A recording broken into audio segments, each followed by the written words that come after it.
How old is your cousin? She's 17. She's a senior. I'm not crazy about blind dates. Oh, they're okay if they got little white canes and tin cups. That's awful.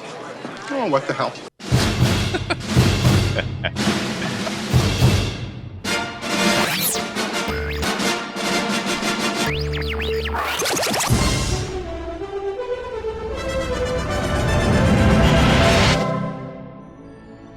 She's dancing around in a towel.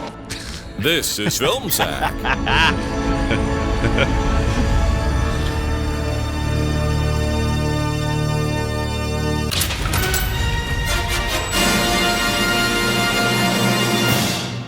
Oh, sure.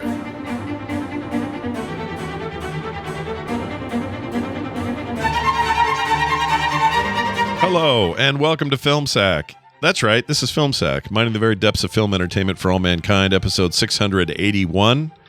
My name is Scott Johnson. I'm joined today by Brian. Quit dripping. Sorry, that isn't it. Hey, Brian, quit dipping Mike into the shark water, dumbasses. Dunaway. Dipping Mike, whatever. Yeah. Oh, hi. This week on Film Sack, we take a deep dive into the jaws of part 2 of this late 70s classic horror thriller set on the shores of everybody out of the water and why didn't we get a bigger boat? Island, now swimming on Netflix like a bunch of wet, horny teenagers thrashing about in the shark-infested waters of New England. Electric shark, electric shark. Anywho. World's deadliest animal? How about the animal who sits in his office so paranoid a shark is taking revenge on his small town that he decides to not only shoot the shark, but decides to add some sodium cyanide, mercury, and seal it all up with some wax for good measure, and thus sending me down an internet rabbit hole that will surely come up in my search history when I am investigated sometime in the future for shooting sharks from the shore and freaking out the locals. Why, that is just coconuts. So dig. Randy? Blind dates. They're okay if I have little white canes and tin cups. Sorry that joke had to swim to shore while being eaten ass first by a shark, but I think it still ended. Yeah. I think I got it. Nicely done. Eaten ass first. Ass first. Wow. Yeah, I like the way. Yeah, I know. Yeah, I know what you're. That's one way to go, for sure. Yeah. Also with us, Randy, one time he found a huge dead killer whale suddenly, as if he couldn't see it 30 yards before he got there, Jordan. Aloha, Scott. Brian, guess who we are? We're cops, as always. And I've called this meeting to alert you all to the fact that there's a killer shark in town. And I'm the only one who believes in it. And I blew my one chance at being believed by the townsfolk who are all enjoying the beach on a ridiculously windy day with long, languid staring at bikini butts. But I rang the bell and shot some bluefish and then barged into the city council meeting, and they hate me. So I'm going to quit my job and drink Jack Daniels, but first, 3 rules. Number 1, if you see a dead mauled orca about 100 meters up the beach from the high water mark, don't even question how it got moved that far. There's clearly a mad crane operator on the loose, and you're not even going to consider that. Just make some cyanide bullets. Number 2, we've got to figure out who's at most risk from the shark, but really, we won't have any kind of clue about all of this, even though it happened before. Where does the shark even live? We've already forgotten. Maybe in trees, backyards? I don't know. What were we talking about? Number 3. The only thing teenagers think about and talk about and live for is heterosexual intimacy. But you don't have to worry about anyone who has tits like a sparrow. That one won't die from a shark attack. That one will die from terminal virginity. Yeah, she did. Yeah. Well done. Full set. End that one on a sad note. Let's move down the table and see what our friend Brian thinks, guys. I'm going with Timmy Ibbett has to say. Oh, Timmy. All right. So I did a few different vocal treatments on this one. I actually did the whole vocals for today's song 4 or 5 times, and I went with the least whiny. But it'll make sense when you hear it. Yeah. You know, sometimes you get a song that's just right in your range. Sure. And, today is not it. That you had so much material to work with. That is amazing. Happy Christmas to me. And also hitting those high jaws notes. Wow.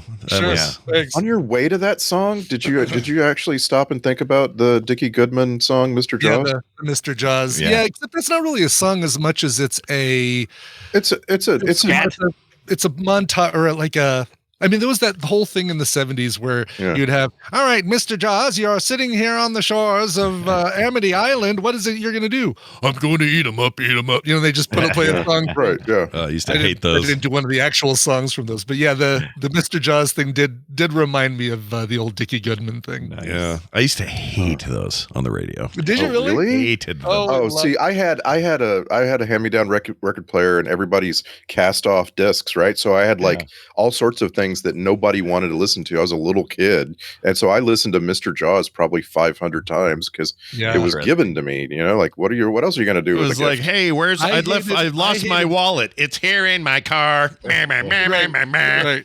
Lame. I hated the ones that weren't Dickie Goodman because there were a lot of imitators that came out after him. Even Dr. Demento started trying to do them himself, and none of them were as good as Dickie Goodman. That might be the problem. Yeah.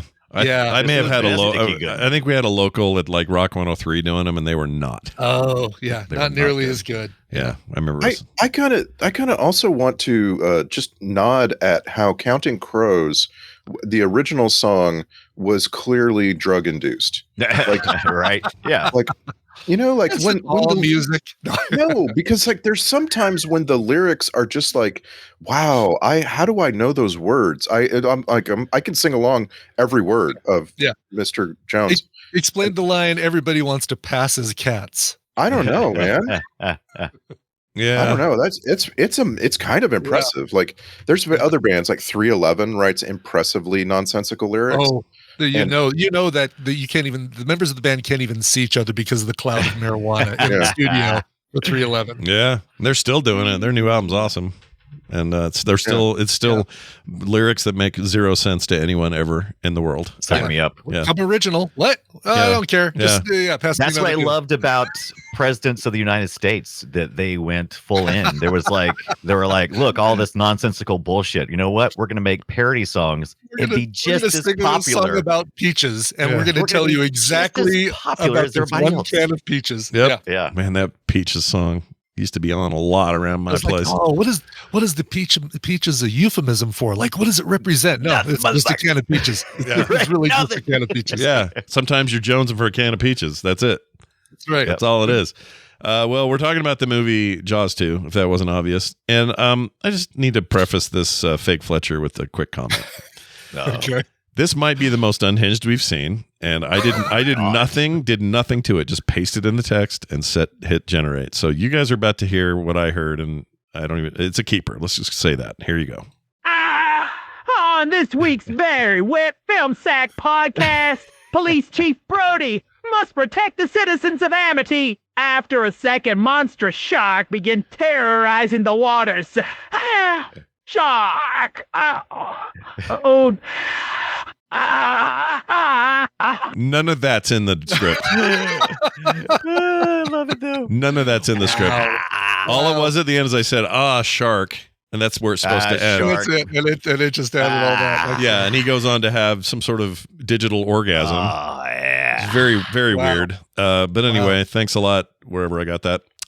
It is Jaws 2. I don't know why it's taken us this long. We've seen 3D. We've seen 1. Did we do 4? We were a little disappointed in Jaws 2D. We wasn't sure if it was going to hold up to 3D. But 3D. Yeah. But we didn't do 4, the Revenge or whatever it is. We haven't. No, and that's what's funny is they tease the idea that there is a shark out there that is seeking revenge, right? Yeah. And he's just crazy in this one, but it becomes what's true happened to all the other sharks somehow. Yeah. Right. Somehow they're back home going, dude, where's Larry and Phyllis? Oh, they were killed by that guy from Blue Steel. Electrocuted by eating a power line. That shark was no good, by the way. This shark in Blue 2 Thunder. just dumb as dirt. Yeah. This was dumb. Also, alternatingly had a scar burn on its face and then didn't. Yeah. So that was fun. There were so many different shark models used in this movie that I just want to just give it was multiple sharks. That's my conclusion. Yeah. There were multiple sharks. That's the only way I can explain how sometimes it was so huge and sometimes it was reasonable sized. Well, they showed it in the good at the very end after the credits, right? Like the 2 other sharks swimming around, looking around like, hey, what happened to what's going on here? Yeah. That was probably first and foremost on how they're going to do part 2, because in the first one, we got that mystery shark because there were so many technical issues with the first shark. So I'm sure when they went into this and it was like, well, first thing we got to do is nail this shark shit, right?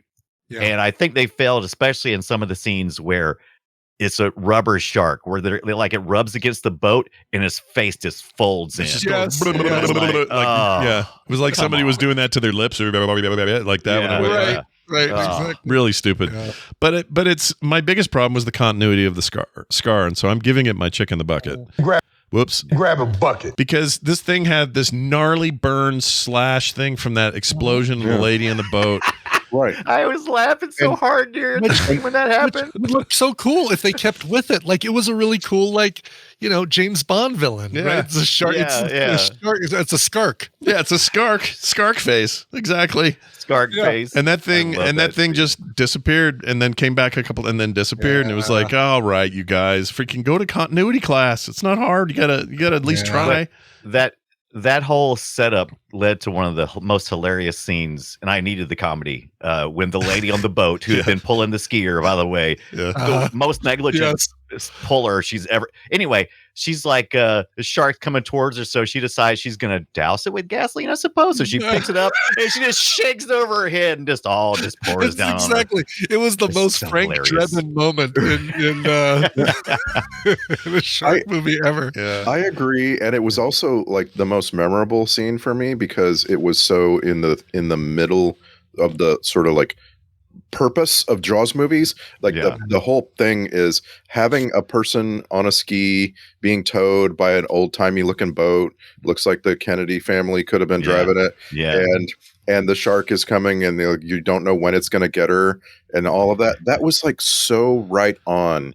Yep. And all they had to do to land that was have the shark kill both women. They didn't have to go any farther, right? Yeah. You didn't have to blow up the boat, No, but they did.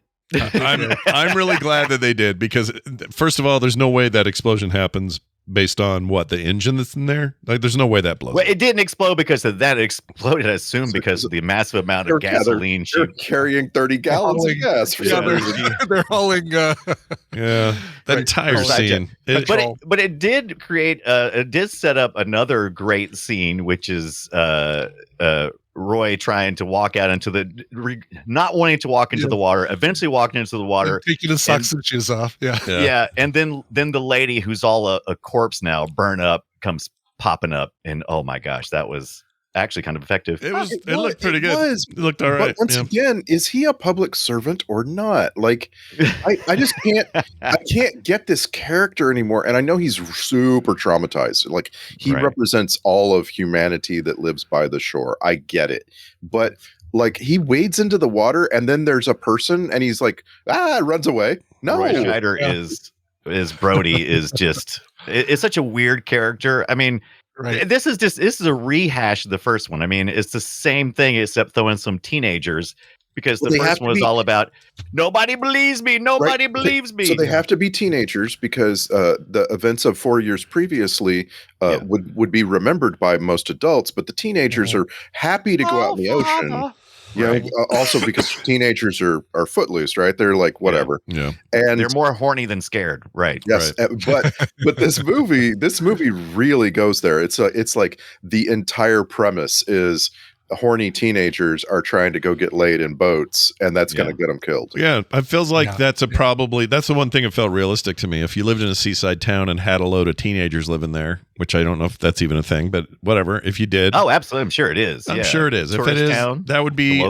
I could see that being an obsession. Boats, all the time. Everybody's got a sailboat. Let's go. Yeah. I mean, when I had my sailboat and my dad used to take me up to the lake on the weekends, he'd go off and do his races, and it was really like it was me and Don Mosby and a bunch of other guys, and then a whole bunch of girls, and the whole game was get them on your sailboat, take them out in the water, and isolate them. You are the shark. Separate them from the herd, and you are the shark. I never saw the double entendre there, or whatever it is. That's it. Exactly. The kids are the sharks the whole time.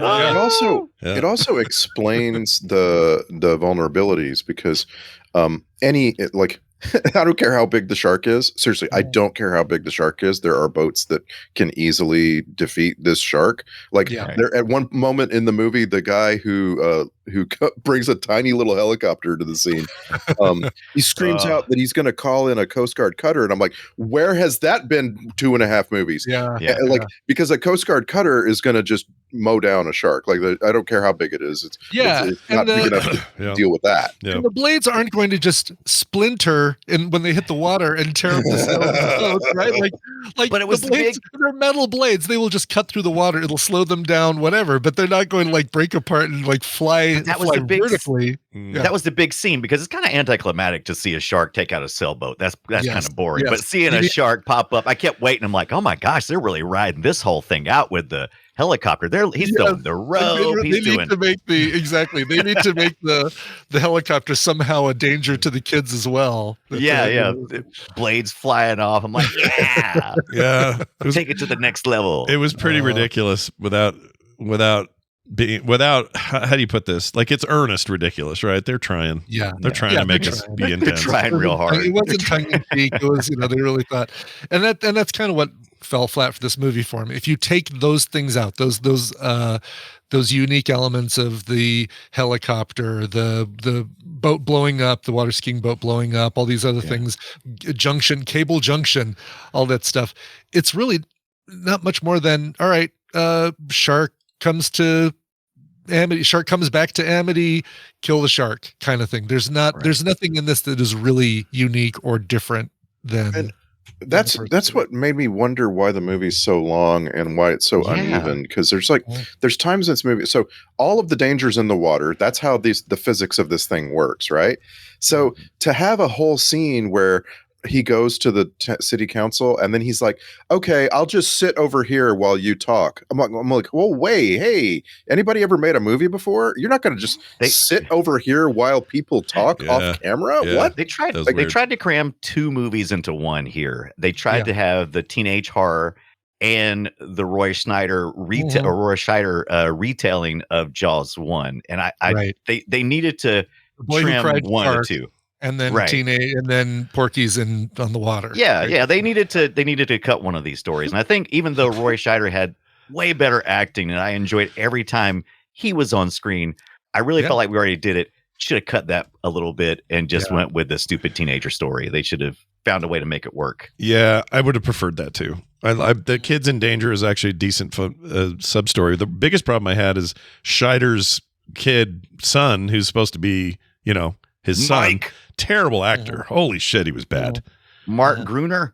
He's really bad. The younger son. You're talking about the older son. The older son that sneaks out and goes out there when he's not supposed to. The younger son was fine. That was such a pick up these shell casings, Dad. These cyanide laced. I'm sorry, Randy. Go ahead. Can we have a trope alert? Of course. Teenager sneaking out of the house. Because this one's got it all. This one's got him bumping into something, and he might wake up his parents or alert that they're awake, actually. But he might alert them that he's leaving. It's got the little kid that knows he's leaving and jumps out in the hallway. And then the little kid starts yelling to try to... I love that scene so much. Yeah, it's pretty funny. Like every time Dunaway laughs, he reminds me how funny the movie can be if you're just taking it on face value. It's like, that lady with the gas. What the hell was she thinking? Or why does he? Okay, there's another kind of semi-chick in the bucket. The cyanide laced bullets with the wax tips. Yeah. Right? Did they ever get used to do shit? Yeah, he uses them. He comes down the bluefish, right? Yeah, he comes down out of his shark, not a shark church. Yeah, not a shark perch. And he shoots it. It was so anticlimactic because we had this whole scene where you got this tension of is he crazy? Is he not? He's hiding in his office and he's building these bullets, and he just blows it all out. He should have held on to some of those bullets. They should have had a role to play. That's just annoying to me. Yeah, it was wasted on the bluefish. Bluefish. Everybody's yelling bluefish. And that was the part where I rolled my eyes and went, "Oh, Roy Scheider, you're just the same. This is the same thing. You're crying shark, and no one believes you. Where have I seen this before?" Right. Weird. A few years earlier, I actually did like something that was actually the group performance of the attendees on the beach was actually some of the best acting in the movie. Their faces are looking at him, of him telling everybody, "Hey, it's fine. I just lost my shit for a minute. Go back to having fun." Everybody's like, "We can't have fun now." Yeah, they all had Looking pretty at him good, like, "Dude, we pretty can't good have fun now, faces. fool." Yeah, they look pissed. Yeah. They, They look pretty pissed. They don't just look But pissed. really They good look group like acting. they look shaken up and pissed, which is a scary And thing. they were on the windiest beach. So this was all filmed in Florida, because you get the better looking sand, better looking weather, and so forth. They managed to film all of those outdoor sequences. If you watch the people, the sand is blowing right into their faces. Yeah. You have to face the wind when they yell rolling. Like, you have to face the wind. If you turn away from the wind, your hair blows the wrong way, right? Right. So like, it just looks so miserable. Yeah. And at Just the same like being time, at the beach. Mm-hmm. yeah, exactly. At the same time, it's very realistic, super realistic. Yeah, super realistic for sure. It's just a weird thing, because I understand the challenge of taking a perfect film, because I think Jaws 1 is near perfect. It's amazing. Near perfect. An incredible film. By a director that would go on to be one of the most renowned directors of all time, right? You just can't deny any of these like magical elements that made that first movie so special. It's really hard to do that with anything. Like, try to do that with Indiana Jones, and you end up with a kind of mediocre attempt, although I like Temple of Doom. Right. But you know what I mean? Like, it's just hard to follow stuff up. Try Once to in a do while, a Superman movie instead. Make Supergirl. yeah, once in a while you make something great, like you make Empire Strikes Back, and everyone's mind is blown. Or, there are examples of Godfather 2, an amazing movie, at least on par with the first one, if not better. Right. You can do it. It can be done, but it's extremely difficult to do, especially when you pass the baton to directors and co-writers that weren't there in the first place, and you try to recapture that. And Scheider, according to all the trivia, that dude did not want to be there. He was like pissed the whole you could time. tell. Yeah, he didn't want to be there. Arguing with according to the trivia, he was arguing constantly with the director. They did not get along.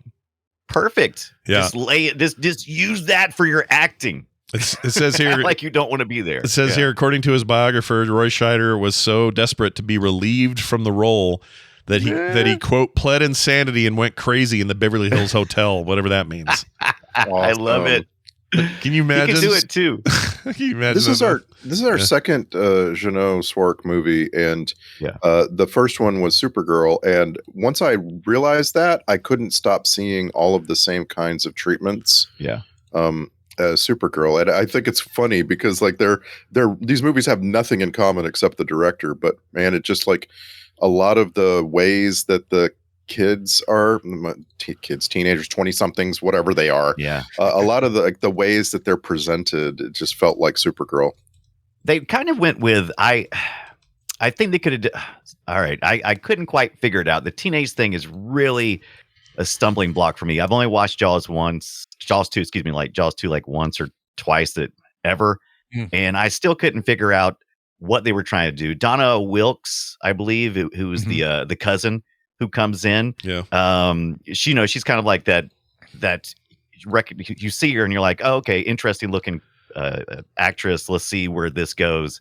And she's supposed to be like the center of all of this attention that's going on. Well, and, Did you see her? She's wow. Everybody wants her. Yeah. That's right. She's exotic. She's an out of towner. It's like and so I saw where they were going, but I don't think the actors that they picked were just. I don't know. I won't say they were bad. They just didn't seem to be doing anything interesting, especially as an ensemble. It was even worse as an ensemble. They just didn't seem to. If they didn't all look slightly different, you wouldn't be able to tell those teenagers apart because they were. And I guess this movie was made a minute before all of Hollywood found out. Oh, you can make movies where teenagers are where they have different characters. Yes. And they all have like their own sort of tropey directions.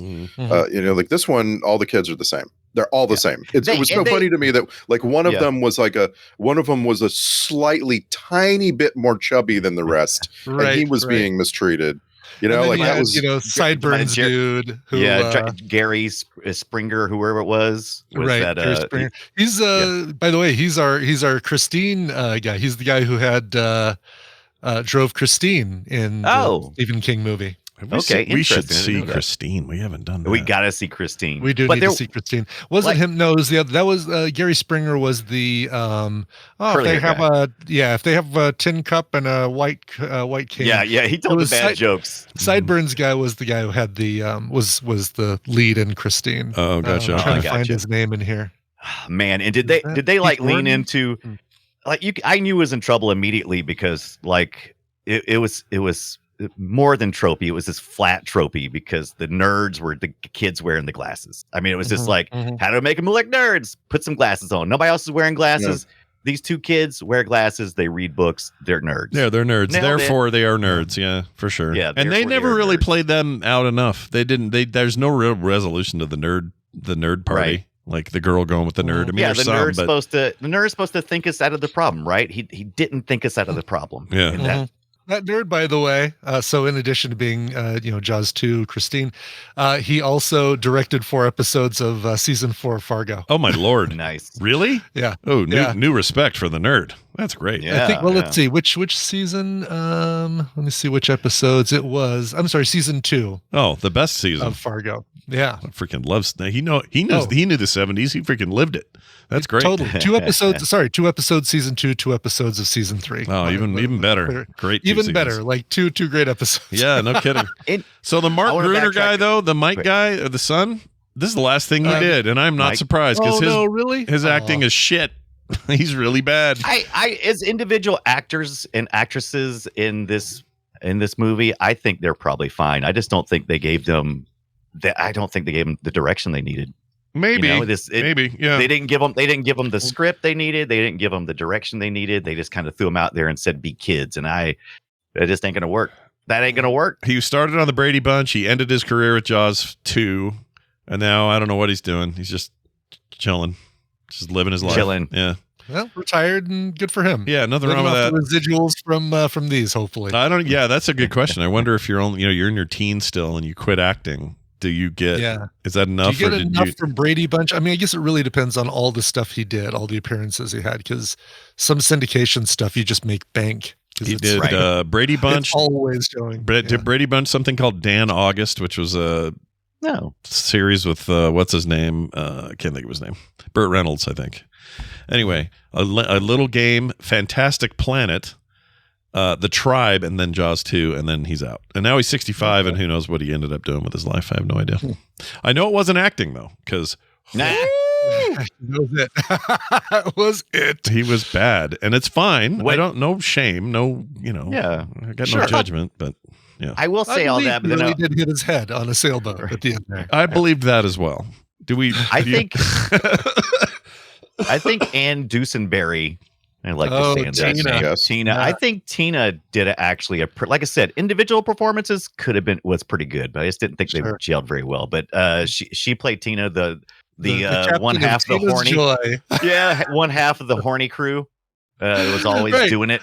Yeah, which is so you take a dude out onto your boat and you stock up on paper Coca-Cola cups instead of like the product placement in this movie was wild. Like, were you pouring them out of a 2-liter bottle, or were you taking cans of Coke and pouring the cans of Coke? I think they had those glass bottles, those like half gallons of Coke. Do you remember? I'm just old enough to remember Coke still coming in large glass bottles. I remember that. Tops. Yeah. Oh yeah, right. I do remember those very vaguely, like but the regular glass bottles, but large, like fat. Yeah, quite a bit bigger. And you're absolutely right. These teens are really good at sailing out to this teenage sex island, and they're really bad at knowing what to take with them. Like they're really bad. They are exactly. Or is it a day trip? Yeah, it's not so bad.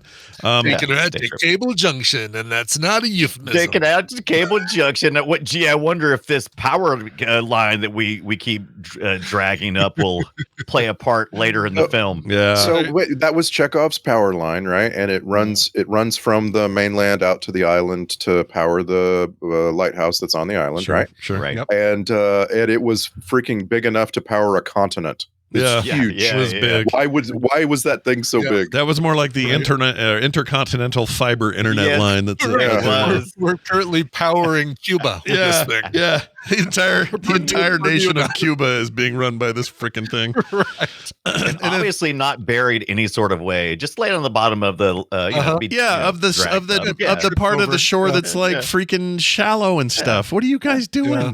Oh my gosh, this kind of stuff. There's a lot of hand wavy in this movie. I'll say that. The first movie, if it hand wavy, it was well hidden with like it was, smart direction and good acting and incredible music and all that. And this does have John Williams back, so I suppose there's that. But I really like that. We'll talk about that later. Yeah. What it doesn't have is it doesn't have the adult characters having any meaningful discussions. All they do is kind of yell at each other and this sort of thing. What made the first movie so great is when the main characters all kind of come together and share their minds on the boat. Yeah. And what this movie is just like, like we're just going to bore you to death when we're on dry land, and we'll have a sequence of shark attacks and out on the water, and that's it. Yeah, you can't wait to get back in the water. Yeah. Yeah. Oh no, Real you've gotten dangerous into the land water shark. too soon. Get out of the water again. Oh no. Right. Another bit of trivia I thought was interesting. It says here, and this is true, the movie's tagline, speaking of which, just when you thought it was safe to go back in the water, became one of the most famous and popular taglines in film history. The blurb has frequently been spoofed or referenced in both social vernacular and in other movie promotions as well. Yeah, that one stuck. That one stuck. And it made a lot of money. I think it was, let's see, it was made for $30 million. That's roughly $120 million in 2020 money. Which was the most expensive film Universal had ever made up to that point. Its second most expensive was 1978's Superman. And then it says it surpassed The Spy Who Loved Me as the highest grossing sequel in the world and held the record until surpassed by Star Wars Episode 5, The Empire Strikes Back in 80. So, it performed. This thing, I think it was doing some things that we had. If up until that point, if you went to the theater, you probably didn't see anything quite like this. So just having a casual look over, a seaside town and just seeing what everybody's doing, I think it'd be entertaining enough in 1978. It's just in our modern times. It's like, holy shit, get on with it. I don't want to watch 20 minutes of ribbon cutting at the Holiday Inn. No, because the Holodome, man. Look at the Holodome. Sexy. The exposition scenes didn't actually accomplish anything. Like that one scene that could have accomplished something if only they had connected it somehow to the rest of the movie. But instead, we're just like, oh, Roy Scheider's always running late. That's okay. Yeah, that was weird. He's always mad about it too. Hurry up and get out of here. What do you quit pointing? Out of the way. Yeah, he was. His character is basically just late. That's it. Perpetually late. Yeah. And in a lot more ways than one, right? Like he's late because of traffic, then he's late because he figured it out the thing too late. Like he's constantly too late. Well done, Roy Scheider. And it got him out of the role. He was done. Contractually, he was done. He made $400,000 though. That's like triple what he made in the last one. So give him that, I guess.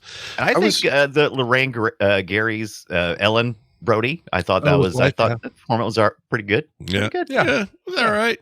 I mean, she had her own agenda. She's like having to can't lose my job, but my husband's acting wacky. But I also want the town to be safe. Hey, where's the kids? I really like her. Right. How do I distance myself from my husband but still appear like I'm showing support? Right.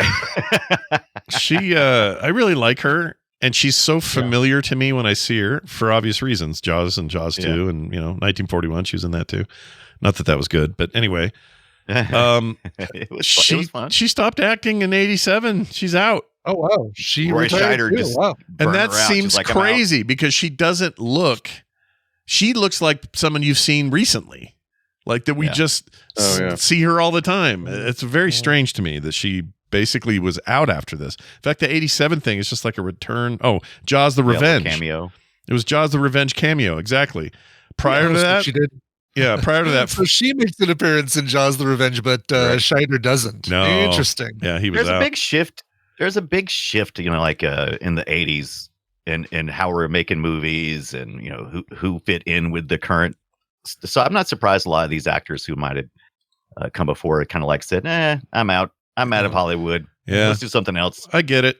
Like, honestly, if it's not going great and you'd rather do something else, there's no harm in changing Yeah. that. Yeah. I think there's nothing wrong with that at all. How about this? I got scrutiny.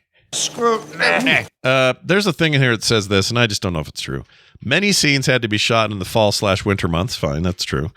As such, this is where it gets weird. As such, the actors had to suck ice cubes prior to takes or shoots to avoid having their breath seen on camera.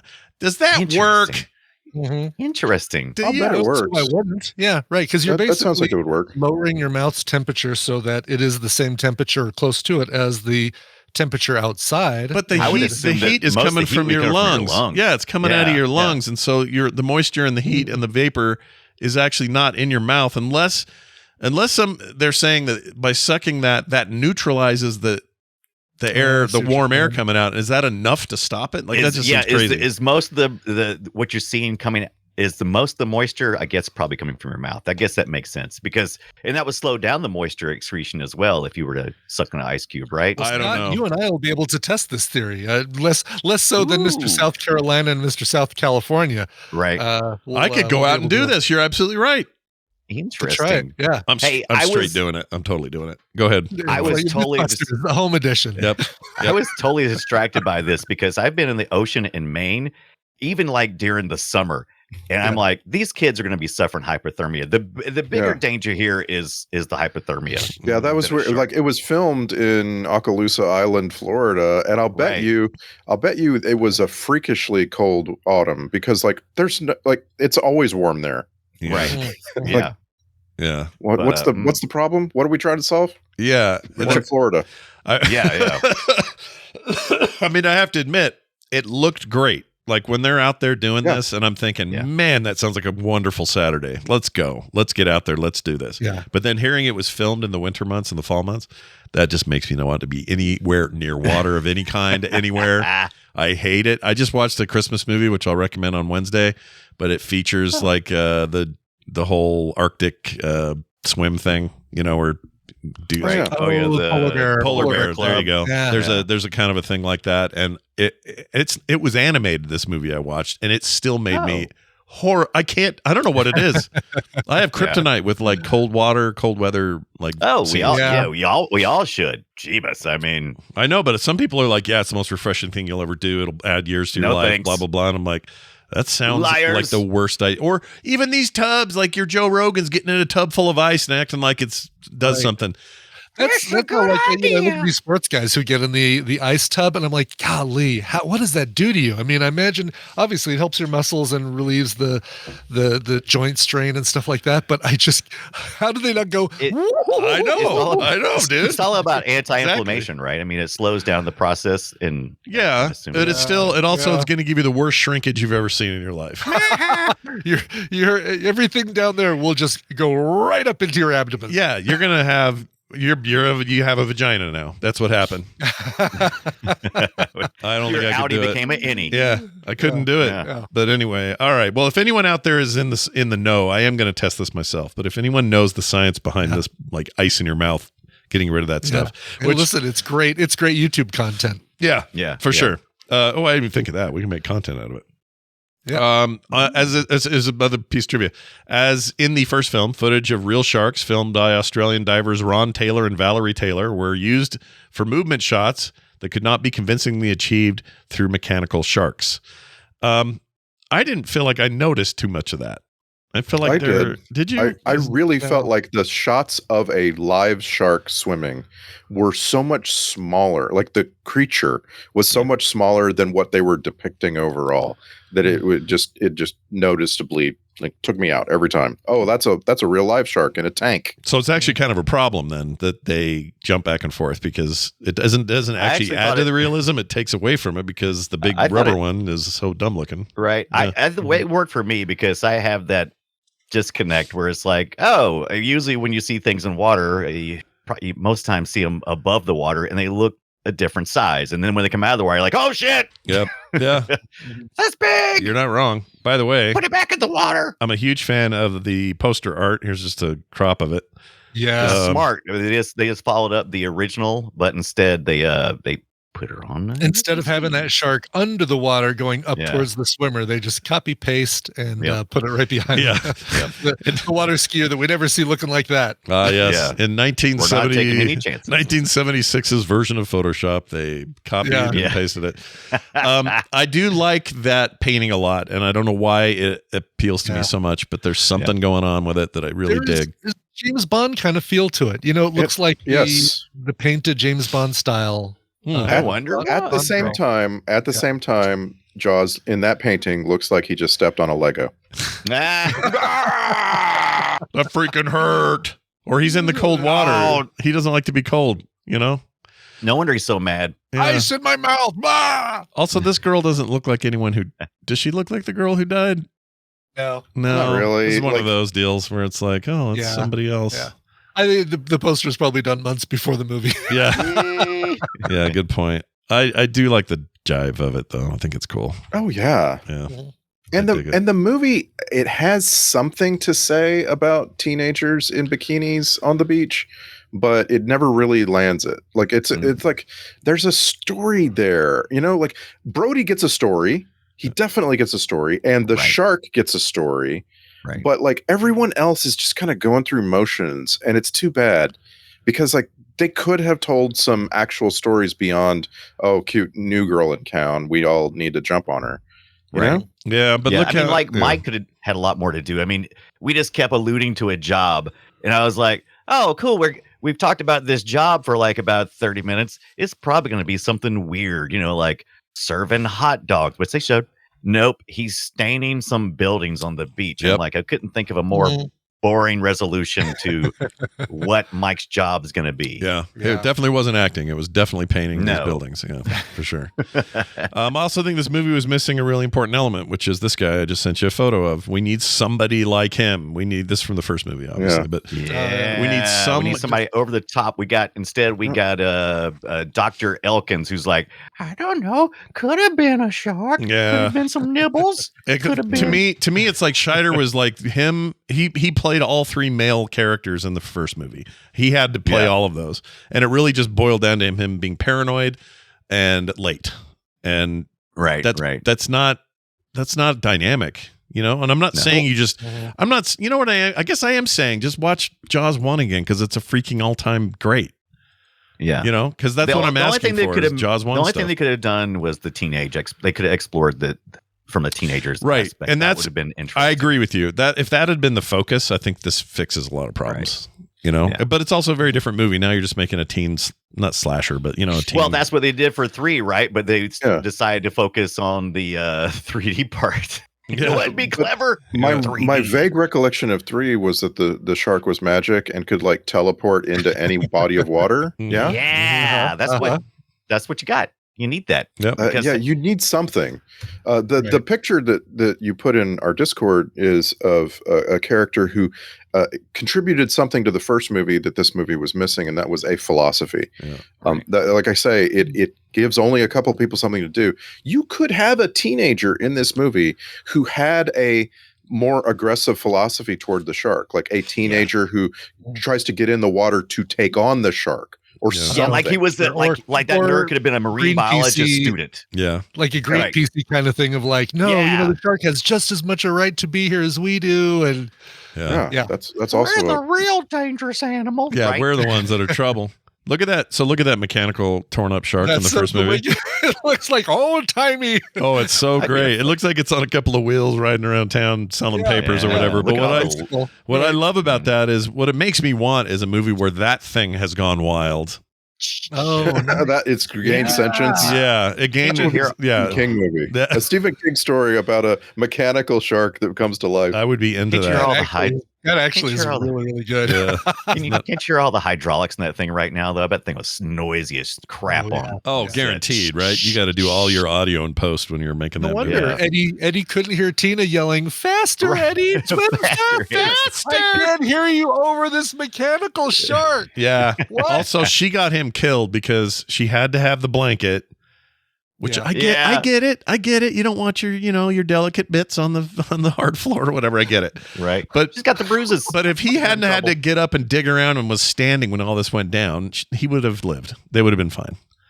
best acting in the movie is her reaction to him getting eaten by the shark right in front of her. Yeah. And then hiding in the little front nook of the boat. Little make it go away. Yeah. I felt like that was real solid. Yeah, it was all right. Really good. It was all right. Yeah. She's still working too, which tells you something about acting. She still gets jobs. Acting, yeah. So were you guys more of a Tina or the out of town cousin? Like everybody always has to pick somebody you root for. Right? Like who you root for? Yeah. F, Marry, Kill. Oh, there we go. F, Marry, Kill, even better. Let's do that one. Yeah, let's do that one. Oh, yeah, that's always a good idea. Kill the dude playing Captain Bligh on the sinking raft. Yeah. Mary Lorraine Gary. She's ride or die as far as that goes. Yeah. Right. I just found out something. This is a terrible thing. The kid that played the younger brother that he took with him. We all thought he was fine. He's worked the one here playing and there. the video games. Yeah, he's doing stuff. He's got other work going on. But good. He just made it. Well, not just, but in 2012, he made 2 short films called The Jizz Master and The Jizz Master 2. Oh my gosh! Oh wait, yeah. And I don't. This isn't part of The Boys, is it? No. No. Jizz Lord. What was Jizz Lord from? Not from that. It was from that Super. Oh my gosh. Oh, the Extraordinary. Super Trooper guys? Ordinary, yeah. Ordinary. No, I never saw that. And I've never seen this either. Such a great show. So they don't even have a plot summary on this. So I don't know what the Jizz Master's about, but is that Sean Brody? Mark? Hold on. Is that the right person? Gary Dubin. Gary Dubin. Isn't that the kid? Gary Dubin. I thought, is Gary Dubin Mike? I can't remember. Oh, no, Mike's the older guy. Gary Dubin's the smaller, the younger of the two. Yeah, the younger brother. Gary Gruner's done, or Mark Gruner's done nothing. He's just done shit. Right. Although, no, I take that back. Who is Sean Brody then? I think he must have been Eddie because he's Ed. He was on the boat with Tina. Yeah. Faster, Eddie, swim faster. Oh, that's the kid? That's Gary Dubin. Oh, well, no wonder he's a horny bastard and he makes Jizz Master movies. They casted him right. Yeah, well done. Yep. All right. Sorry, that was weird. We went down some pipes there. It is weird. I can't stop looking at facts about Jizz Master. We know. But, Donna Wilkes was some of the first on-screen nudity I ever saw as a little kid. Oh, nice. She was in a movie called Angel, where it's a girl by day, prostitute by night, who's getting hunted by a serial killer. And John McEachran scored us some tickets. I think we told his mom that we were seeing something else, and we went to the AMC 11 and saw Angel instead of that thing was always a curiosity to me when I worked at Blockbuster because it was on the aisle and you walk by that cover of art and you're like, oh, what's going on here? Exactly. Worlds. She's dressed in her schoolgirl outfit here, but then she's dressed as a prostitute on the other side. Oh, she was the one that was screaming on the boat. That's the cousin, right? Yes, grabbing her hair when she was watching people die. Like, oh, that's right. She had kind of mushroom hair until it got wet, and then it wasn't so much. She did. Yeah. All right. I don't think I've seen her nudity. It was called Angel, you say? Let's see. It's called Angel. It was called Angel. Let me write it down. Where is it streaming? Do you say? Oh, there it is. 1983 Angel. Yes. She was in something in 2014 called 90210 Shark Attack. I saw that. It's like a parody, like a Sharknado kind of thing. Yeah, it looks like. I can't tell. It looks like it. Yeah. Wow. All right. Donna Wilkes. Good job. Yep. Good job. Good job. Any other big thoughts you've got to share about Jaws 2 today before we let's see. That orca was gross. Also, the orca was sunk, and people were taking pictures. I was like, how's that going to tie in? Remember so much more about the orca. You need a bigger boat. Yeah. Also felt like, well, I have it. I'll mention it later in my titles, but they did something in the opening scene that irritated the living shit out of me. More supernatural stuff, kind of like we talked about with our pre-show. What is it? The underwater camera that automatically keeps taking pictures. Ding, ding, ding, ding, ding. As it sinks to the bottom. Yep, makes no sense. Those don't exist. Those weren't happening that way. That would not happen. That annoyed the hell out of me. And being perfectly aimed and all that. It's so stupid. It sure gave us some of the funniest stuff in the film, which was the, aside from the water skiing lady pouring gas all over herself, but the city council, like, is that a picture of seaweed? And then the next lady says, oh, this is underwater. Yeah. Yep. Now, I would like to talk about the product placement just for a second, because Coke was obvious. It was this very, Coke was very obvious, big, yeah. but I mean, it wasn't like it was in the scene, but it wasn't part of the scene. Now Cheerios, them mofos got like 3 or 4 verbal mentions, and were the focus of attention several times. I want Fruit Loops, Cheerios. Yeah, but is it good product placement when your character wants something other than Cheerios and mom is forcing him to eat Cheerios? Is that the kind of product placement you want? It's according to who you're targeting. Cheerios. If you're targeting It's what your moms mom and wants you dads. to eat. Yeah. Right. Yeah, no, I always wonder that. Like if a MacBook explodes in a movie because there's a bomb in it, is that good? Yeah. Is that good for Apple? Probably Negative? Is that good? Yeah, Right. exactly. not. I wouldn't think so. I think But it's cars, product recognition. they do it with is the cars. most Yeah, it is. important thing. It is recognition. Cars do it all the time, and so car chases where a Mercedes gets Cars beat do up in it. a Bourne movie. That makes sense, right? Because it's like, well, it's still a Mercedes, and every car can get banged up if you drive it poorly or dangerously. And so it's just okay. But I think it depends on the product. You couldn't have, like, I don't think somebody's going to have product placement where a Coke is shown in the big Coke bottle, Coca-Cola, refreshing, this and that, but it's full of cyanide or something, that would be bad. So I'll bet it depends. Do you just have is sodium cyanide like something you just keep around the office? I'm just curious. I mean, did he have to go out and buy that? Is that Hardware? And it's never colored blue. Why did somebody add blue food coloring to that?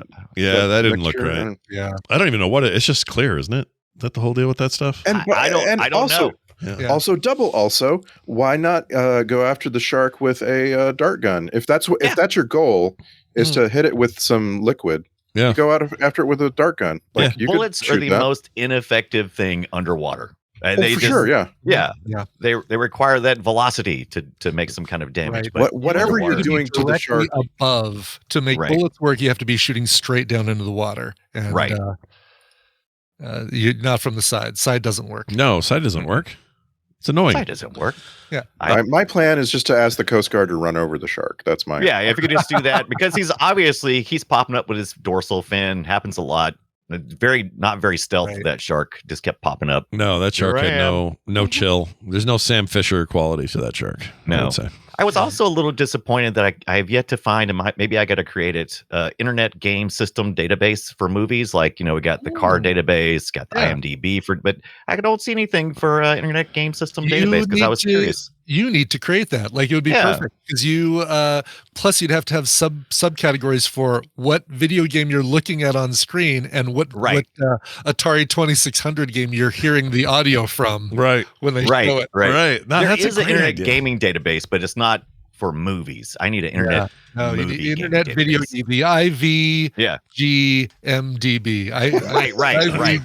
It's so memorable. IVG. Did anybody recognize the system and the game that was being played on I had thoughts to like stop and go back and make sure I knew, and then I got lazy and didn't do it because I felt I was sick last night. So I'm guessing you did though, because that's what you do.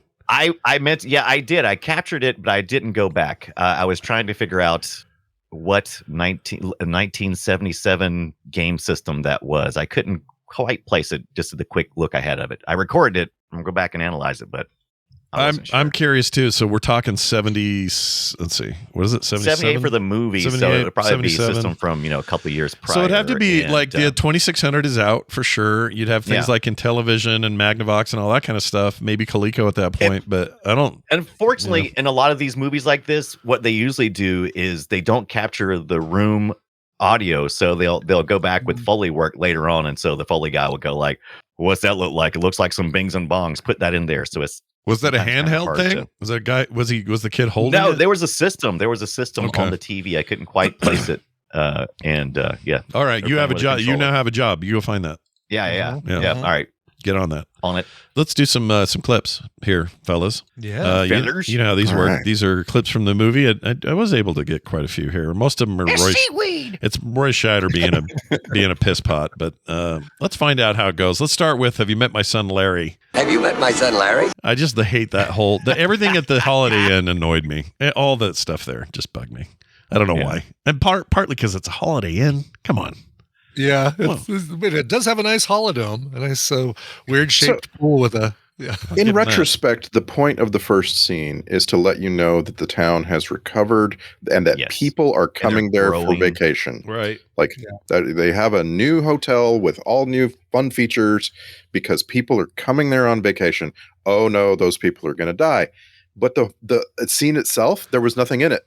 Yeah. Like it was what? We're just I didn't even standing around talking? recognize. Okay. Yeah, I didn't even I'm assuming that was Tina that was cutting the ribbon. I was trying to figure out what family relationships and stuff. I'm not 100% sure. I didn't go back and watch. It was Tina because they called her Tina. Tina, and I immediately thought I should Right. make a Brian joke, and then I And she was Right. thought of it. She was everybody's dressed nicely. She's in a two-piece bikini. Yeah. All right. Well, Yeah. you know, she's got to cut the ribbon that makes all the balloons fall down. Yeah, you know. there's no other way to Can't dress. do that fully dressed. No, Are you kidding me? what are you gonna wear? Like clothes when you do that? Freaking forget it. Yeah. Here's a great crock of shit moment. That's a crock of shit. Yeah, it's a crock of shit. Yeah. I don't remember who said Crock of Right. shit. it. Here's Mike showing some of his sweet acting early on. Hey, Mike. Hi. Hi. Going out right away? No.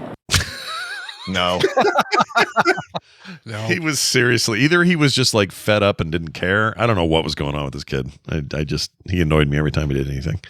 This is me in high school right here. I'm thin. I wear glasses. Yeah, that's me. It's basically Yeah. Yep. Thin, wear glasses. glasses. I read books on the water. I'm gonna direct 4 episodes of Fargo one day. He was also in you remember there were the two kids that Rodney Dangerfield kind of takes under his wing in Back to School. He was one of the two guys. Oh, Oh, all you right. gotta watch that. Oh, yeah, Is we it- should watch it. Is that comedy enough? I mean, is it too? Oh, it's comedic? very comedy, but I feel like we could. How else are we going to get him in? but it's a probably thing? Probably school comedy. It's probably the comedy that doesn't hold up well, just knowing Right. the material. Yeah. And Right. plus, you've got a great cameo by Oingo Boingo. Yeah. So, I'm in. Dead Man's Party. That might be the first place I heard that song in full was in that Wow. movie. Yeah. Or no, maybe that was in because then Weird Science had Weird Weird Science. Science had Weird Science. Yeah. Wasn't there a movie that had Weird Science in it? What song did Oingo Boingo do for Weird Science? Yeah, Does weird. anyone remember? Yeah, does anyone have a recall? Speaking of music, here's some John Williams ass music.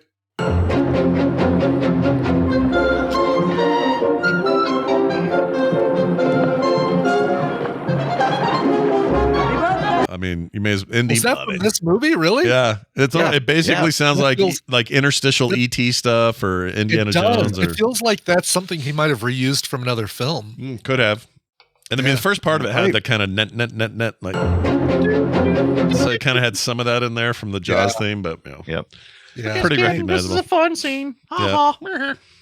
I mean, he did have last minute stuff happen. The trivia claim that he was off what was the deal? They were so delayed that by the time he got his stuff handed to him, it was way late and he had to cram. So maybe he did kind of that feeling. maybe he did reuse some stuff. I don't know. I like this line. I used it at the top. I'm playing it again. She's dancing around in a towel. Yeah. Her name is Rio, and she's dancing in a towel. A lot was going on. Yeah. A lot was going on in that scene, and I wanted to go back and see because it's all about defining the bullshit that he's having to deal with every day. There's a lot going on. Yeah. Yeah. That's a busy town full of busy shit.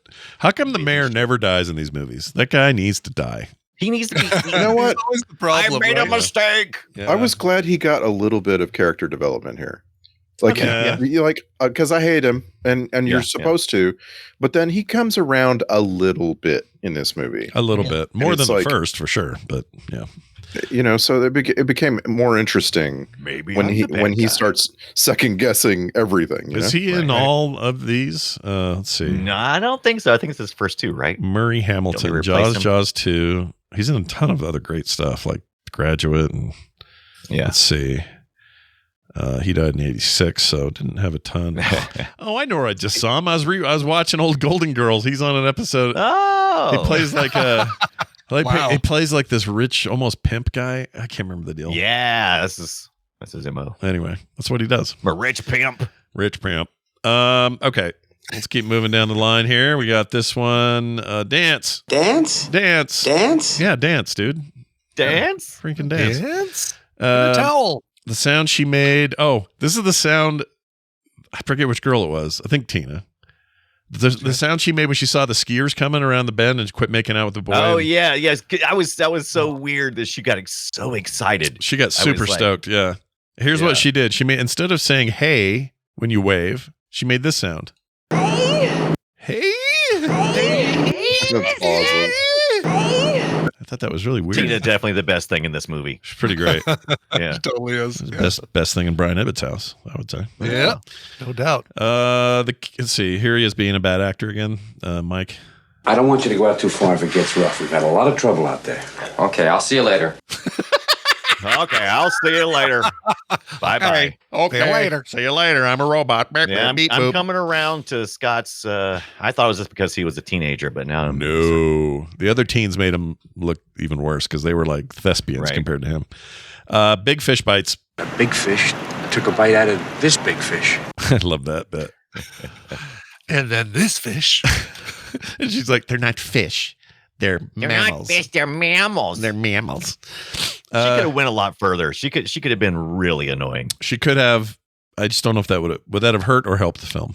I think it would have helped. I would have loved to have hated her. She could have tagged along for the rest of the movie and maybe provided some interest, like something. Yeah, I agree. Once again, you were left with Roy playing everybody, and that's not the way you do a Jaws movie. You need a team. Some angry acting, always fun. This movie had a lot of it, but here's some. We got a hell of a tide this month. Will you just take care of the crowd, please? He was doing something weird on the crowd word. Hold on. We got a hell of a tide this month. Will you just take care of the crowd, please? What happened there? Crowd. It was in his ADR also, so like fix that in post. Yeah. Anyway, record another one. It's fine. You got time. What am I, an ass? Says this guy. What am I, an ass? What am I, an ass? I thought about it that way, but what am I, an ass? Just bluefish. Just bluefish. Okay, that's what I. Hey, do you want rice with your thing? Just bluefish. Okay, just bluefish. Oh, it's just bluefish. Here's the scene where he's developing photos. So the other guy is, and he's in there hanging out with him, and they use some Foley for the dripping sound, and I just thought it was weird, so I captured it. Here you go. There you go. It was too much. I can play that on my Casio. Yeah. It's what it sounds like. Yeah. Like you've programmed in the drip sound and you're just hitting a bunch of keys. Yeah. This is my audio version of Pinchy Zoomy, by the way. I just hear these things and I have to go. Yeah. Lens my ass. Lends my ass. You're damn right it's your ass. Yeah. Lens my Whoa, ass. yeah, he had that one in the chamber. He was ready to fire. Damn straight. What am I, an ass? Yeah. Lens my ass. Lens my ass. Here's that kid again acting real good. Do you always do what your parents tell you to? No. No. No. No. Get off me. That's No. the extent of his acting. No. It's time to act faster. Quick. Act. Yeah. Here's this is your average Wicked fan in line to see Wicked. You ready for this? There you go. Oh yeah. Get us in, for Christ's sake, get us in! Yeah. That's it, we wanted. Yeah. Get me in. I want to see it. Good Williams stuff here. An intense little moment there. Yeah. Get you going. Good job, John Williams. All right. One way to say shark.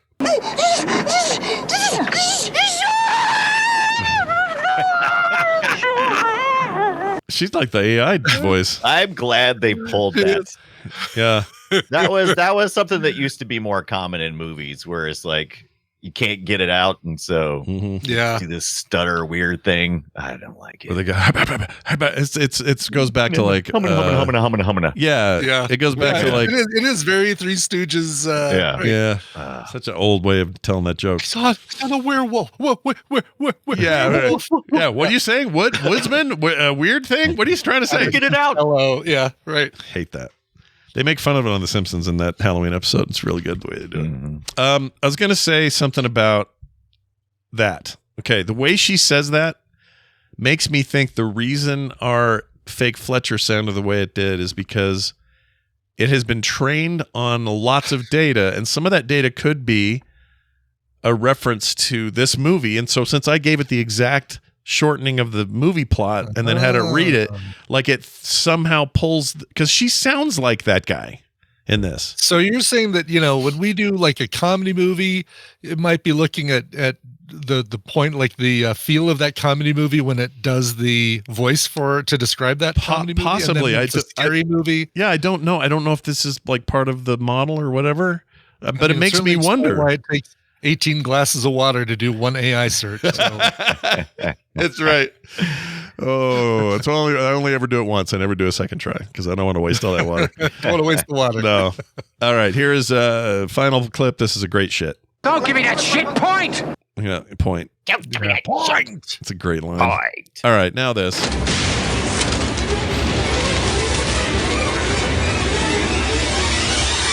The Film Sack checklist is always here for us, and here it is now. Eddie is too slow. Check.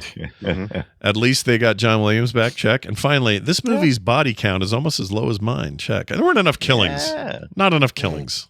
I need more. Maybe I've been jaded by like newer movies or something, but it just seems like you needed to kill more people. There wasn't enough. There was no first party killings. So everybody who died were like, oh, there's a lady out on the lake. What's her backstory? She likes to ski, so I got no emotional attachment. And then the lady in the boat. What does she like? Yeah. She likes to dump fuel in places she shouldn't. No, I needed Mike to die or whoever it was. I needed somebody with some backstory. Oh yeah, have Mike die. Yeah, that'd be great. Yeah. Apparently, there was a movie called Orca the year before this, and it was like a Jaws ripoff. And so they spent a lot of time in this movie devastating an orca. Was that the rub? I love it. Yeah. Remember that movie Orca? Our shark totally kills orcas. Eat the orcas for breakfast. Yeah, and Cheerios and orcas for breakfast. Yeah. And it wasn't bad, but it was a huge waste of a kill. Like Jaws could have had a much better kill in place of that. Oh, it's got the big cool Native American actor guy who was in One Flew Over the Cuckoo's Nest is in that movie. Oh yeah. Cool. We just talked about him recently. I like him. We should watch. We should watch this one too. Wasn't he also in Predator? Or am I mixing him up with the guy? You're right. He was Predator. Correct. He was in Predator. He wasn't the Predator. Yeah, he was in Predator. Right. Right. There it is. You're right. He is in Predator. Yeah. Okay. He just looks older in the Orca movie. Weird. This is a Richard Harris is Brody movie, and I want to say it. I kind of do too. Richard Harris, the great Richard Harris. Holy shit! Yeah, you could talk to the animals. Yeah, Bo Derek. Bo Derek. Wow. Have we ever even talked about Bo Derek Film Sack? No. I think we have never said Bo Derek. I don't think we have. I don't think she's ever come up. There was a whole generation that was deeply impacted by like Dudley Moore and Bo Derek, and we never even talked about any of that at all. Well, you remember Bolero and freaking she was in that Tarzan thing. She was Jane in that Tarzan deal. Tommy Boy. I love her appearance in Tommy Boy, and so good. And then he says, "She's like a 10." Yeah. Oh yeah, that was great. Oh, she's in a bunch of the Sharknadoes, not all of them, but the last two that she was in. Okay. So speaking of sharks, there's our connection. Well, anyway, shark. Let's move to Star Trek connections. I'm guessing there's some familiar ones here. If we had any from Jaws 1, I don't remember if we did. No, there aren't. Not from Jaws 1, but we got two connections today. The first is Billy Van Zant, the little kid. Yeah. His little kid name was Bob in this movie, by the way. That's such a good little kid name. Yeah, perfect. I don't know about that, but he was in Star Trek the Motion Picture the next year.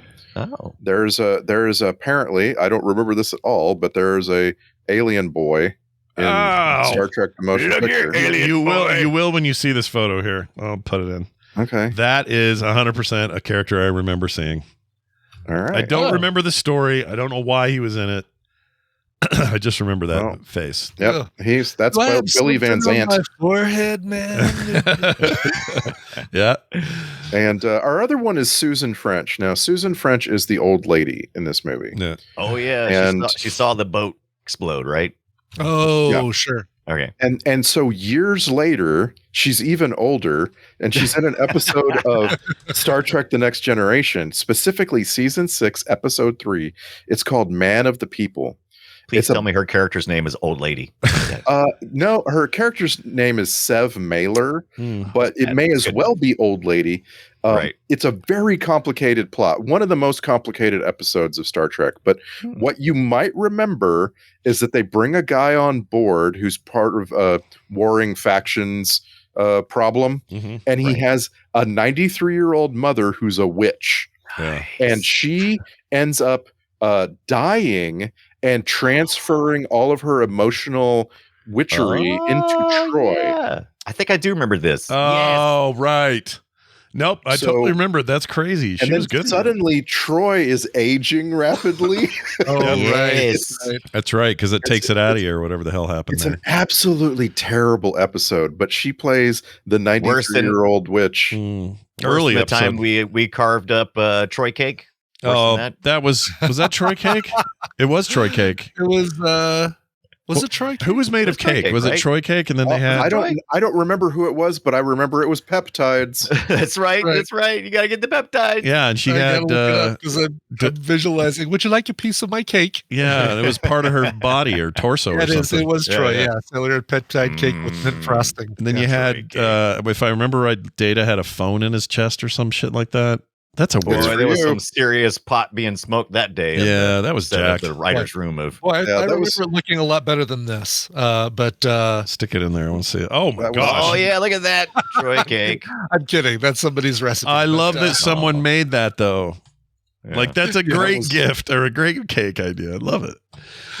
Brian, you've seen this lady maybe more than any of us because every show I look at, she was on in the 90s. Feels like something you watch. So Love Boat, Fantasy Island. She was in Quantum Leap, Moonlighting. Let's see, LA Law, Perfect Strangers. Like this lady is busy. She's your go-to old lady. Really is what she is. Cagney and Lacey, Falcon Crest, Dallas, Remington Steel. I did watch those. Yeah, these And are we've everything. seen Though. Susan French in 2 episodes of Film Sack. She was in House and she was in Flatliners. Was she the Cloris Leachman of her generation before we got our little? I think Cloris Leachman is the Cloris Leachman of her generation. Yeah. Okay.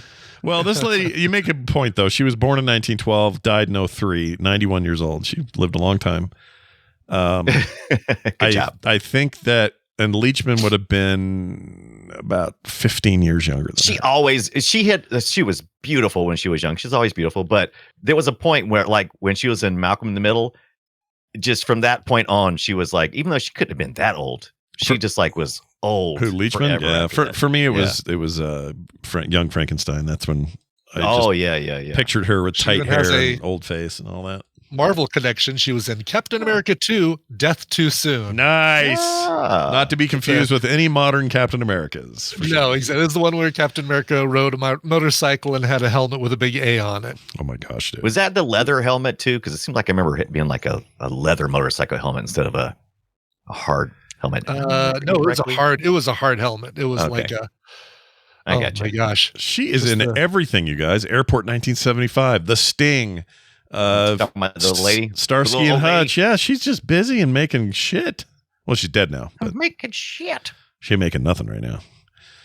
I don't know. Maybe it was an afterlife. All the old lady actresses, they all hang out and have tea. I don't know. Yeah, Estelle Getty hanging out. Yeah. Oh yeah.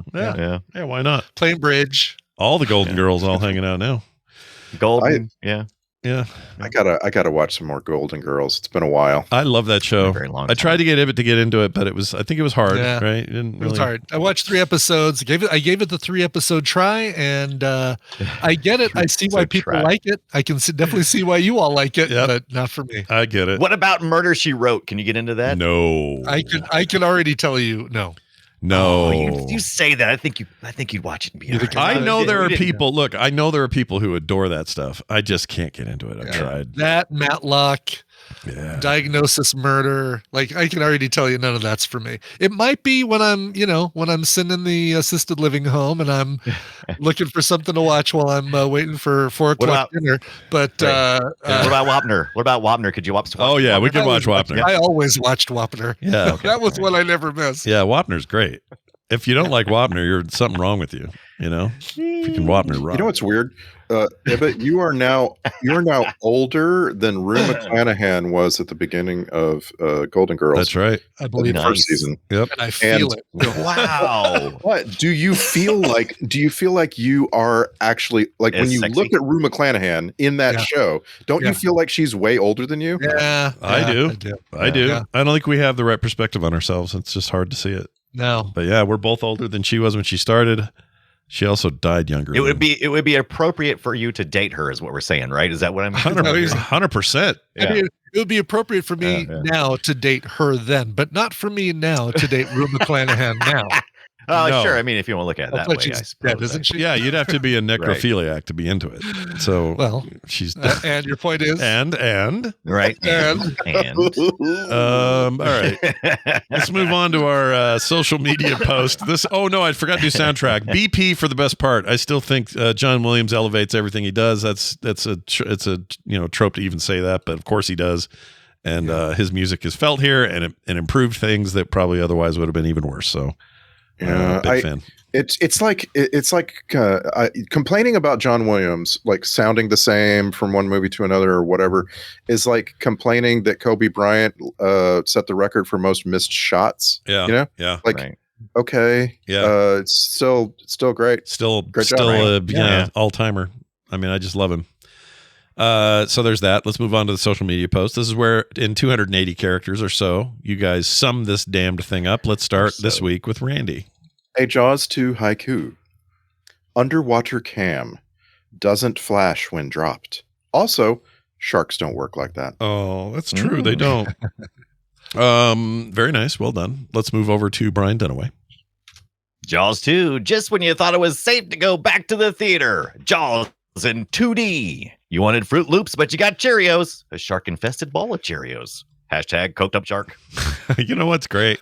You never leave the hashtag out, and I appreciate that. Never. I'm glad it's consistent. And I almost left it out this time, and I was like, it doesn't feel like it's complete. No, I appreciate it. I think having a hashtag is key, and I think you understand the assignment. It's like an apple pie without a slice of cheese on top. Yeah, exactly. Or a hole in the middle for Jason, what's his name, to put his wiener in. Biggs. Thank you. Biggs. Yeah, I couldn't think of his name. I like him. He's a little round now, though. Anyway, doesn't matter. Hey, Brian Ibbett, your turn. Jaws 2. One fish, two fish. Nope, those are bluefish. That's good. That's what amazing. I thought. Yeah, I was thinking so much about that whole thing. Like, how much of it can I recite from memory? Not much. Yeah. Oh, that's it for me. Yeah, one fish, two fish, red fish, blue fish. That is it. I like it, though. Bring a little Seuss into the thing. It's good. Well done. Well, now we have to deal with these alternate titles. They were handed to me. I must read them. Here we go. Let's play it. Why won't it play? There we go. This was almost called Jaws 2. We're going to need a bigger goat. I don't know why. I just rhymed. I couldn't think of anything. Or I shouldn't watch these movies sick. Sharky McSharkerson and his Sharkastic Adventures. That's terrible. Oh. What was I thinking? Anyway, I love it. Yeah, I like all of them. Sarcastic. Yeah, adventures. I like It's all of a it. fun little word. Sarcasm. Let's get into some emails here. I have an email from a listener named Patrick, not our Patrick, different Patrick. And you can tell because he doesn't sound like a grumpy Frenchman. All right. That's how you know. It's not our Patrick. He sent this to filmsack@gmail.com and says, "Good morning, Filmsack. Patrick from Fargo here." Another Fargo reference today. I just completed the episode on Puppet Master. And while you did talk about the series as a whole, nobody mentioned Puppet Master 4 and 5. I think we talked about 4 briefly. But anyway, if I can recall from my childhood, a gate to hell opens and demons pour out into our world. The puppets turn good and fight the demons off. I'd love to hear an episode where you fellas sack the 2 other movies together due to their continuing nature. Thank you, and keep sacking Patrick. So, Dunaway, you're the expert here on these. Yeah. What's that like? That's a really good way to look at it. I don't remember if we talked about 4 or 5 or not, but that's pretty typical. The question always is throughout the entire Puppet Master series is, are the puppets good or are their handlers making them bad? And so 4 and 5 explores that a little bit more and makes them more like the hero in that case. But it's all about the puppet master who's controlling them. And I would love to watch 4 and 5. So there are times where the puppets become the heroes. Essentially, they save the day.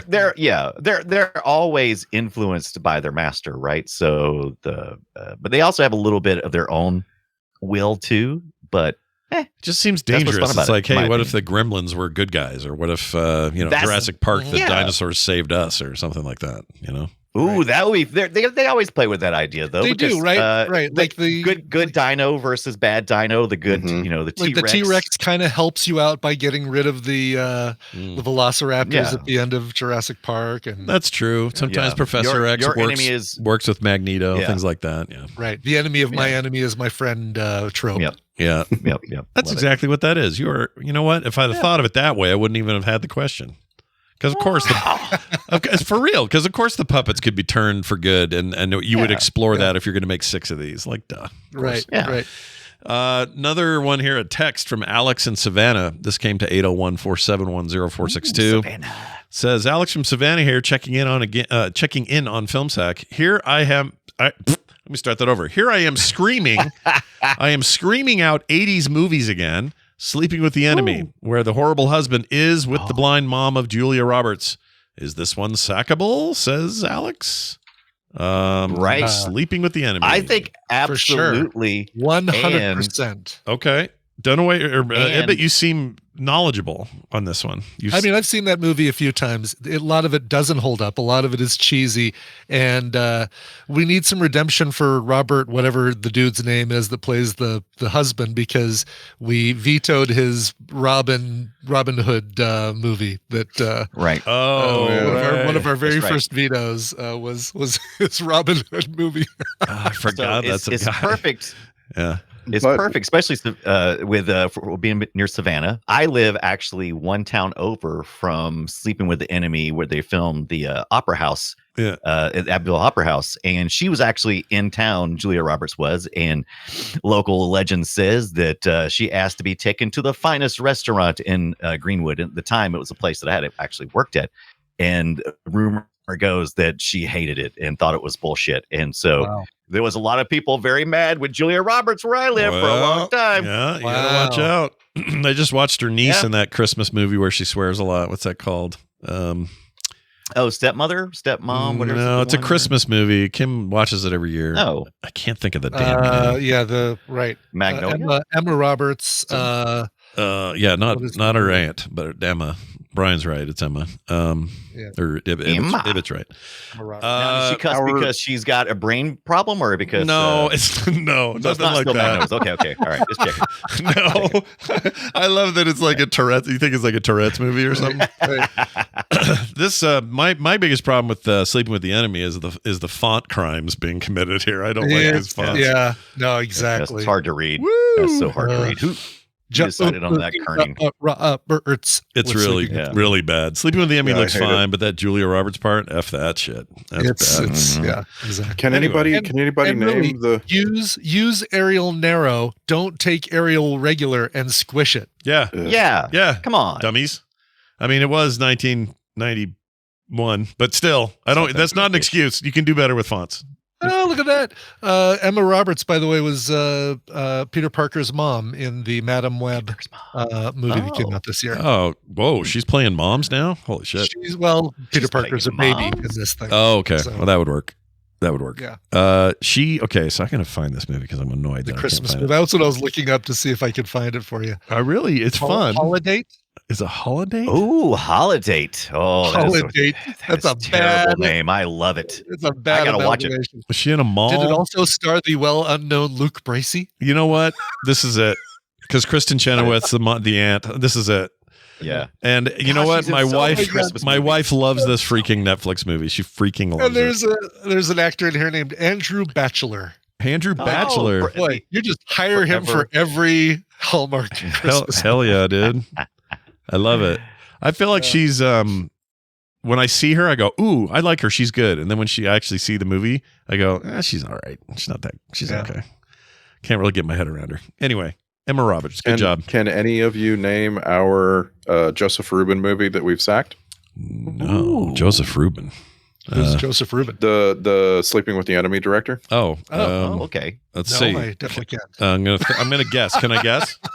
Can I guess? It's like probably 80s.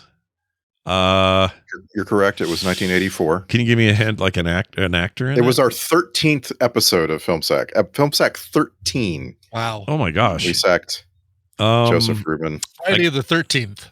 Oh. All right, you say Friday the 13th. Why did we do that for the 13th episode? I'll say Dragon Lance. Or do we even do that? So the answer is Dreamscape. And I had a D in mine. I was nice. close. I said Yeah, D. pretty close. I had a D in mind. Somebody get that. Yeah, I had a D in it. I always like to put a D in it. Yeah, so go ahead. Yeah. I just made sure that 2 are added to our list. I added Sleeping with the Enemy, and I added Money Train. I think we need to sack that. Oh, Money Train. Money Train. Hold on. Why is that familiar? It's a Wesley Snipes movie. I don't know. Yeah. Oh, him and Woody Harrelson. Okay. Yeah, why not this? This looks stupid. Let's do this. Why not this? Robert Blake, Chris Cooper. Oh, Wow. let's go. Robert Blake. Excellent. Vincent Pastore, Big Pussy, is in it? Oh my God. Yeah. All on the same episode. You could. Yeah, I know, really right? Just, well, you need to capture some audio and make something bad. It's a Sopranos reference, but I get your point. Right. All right, well, there's that. Let's thank you. Well, I don't know why I'm saying let's. I'm going to thank these two people for sending in these messages. You guys are great. Thank you, Patrick. Thank you, Alex. And if you want to send in messages, you can. Just go to the website. You'll find all our contact details there. Lots of ways to do it. Frogpants.com. Our Patreon is patreon.com/filmsack. And we got a brand new patron this week by the name of Aaron McCullough. He's come down from the Highlands. Yar, he's a pirate now. Yar, he's a he is going to be able to enjoy all kinds of cool stuff, including no commercials or ads ever, pre-show content every week, monthly host specials. Now, you might say, Scott, weren't you supposed to do one in November? And I would say to you, yes, I was. I was supposed to do one in November. So here's what's going to happen. Because Brian Ibbett is so damned efficient, he will probably have... I think he said deficient. He will probably have his December one done before I will have my late one done. I'm hoping to, yeah. And so if he does that, then you'll get 2 this month. Think of the benefits there. That's crazy. Nice. Don't think of it as you missed one in November. It's not a bug. It's a feature. Exactly. That's a great way of looking at it. Anyway, movie-related art prints in the mail, other great stuff. Just go read all about it at patreon.com/filmsack. We're grateful to our patrons. Thank you guys so much for helping the show stay on the air. Our next movie is one that I cannot believe we've taken this long to watch. We're going to go to the airport where it's all snowy and shitty and watch Die Hard 2. I cannot wait. I can't wait. And I want to do it with a vengeance. I want to go ahead and commit to the next 3 through the end of the year, because all 3 of these are threatening to leave their streaming platforms at the end of December. Yeah. So I want everyone to know we're going to sack Die Hard 2. Yep. We're going to sack Reindeer Games, and then we're going to sack Spy Game. Yep. And I don't know what it is about the word game, but we're sacking it. We're sacking it. And here's a reminder about some casting stuff in Die Hard 2 that no one ever thinks about. You got some usuals, obviously Bruce Willis, your William Atherton guy, Bonnie Bedelia, exactly. But we even got AJ Powell back with Reginald Bell Johnson. He shows up. Oh, yeah. But you get William Sadler as the bad guy, Stewart. Fantastic role. John Amos recently passed away. Fantastic actor. Dennis Franz. Fred Thompson. Wow. Yeah. Wow. We're in. Oh, and John Leguizamo. I mean, the list just goes on. So anyway, Die Hard 2, underrated in my opinion. I love that movie. We're gonna watch it. Can't wait. Oh, I'm so excited. Watch it. Look out. I'm so excited. I don't know why I'm so excited about Die Hard 2, but I'm just like, I am too. No, it's, you know what? It takes place around Christmas time. It's almost as much of a Christmas movie as the first one. There you go. And we're celebrating the season together here on FilmSack. So be like us and watch that and get ready for it. Also, hurry up with Jaws 2 if you haven't watched it, because it is leaving in about 25 days. The end of the month. Yeah. Our website is filmsack.com, as I mentioned earlier. And if there's any questions you have about anything, it'll all be answered there. That's going to do it for us, for me, for Brian, and for Randy. Get out of the water. We'll see you next time.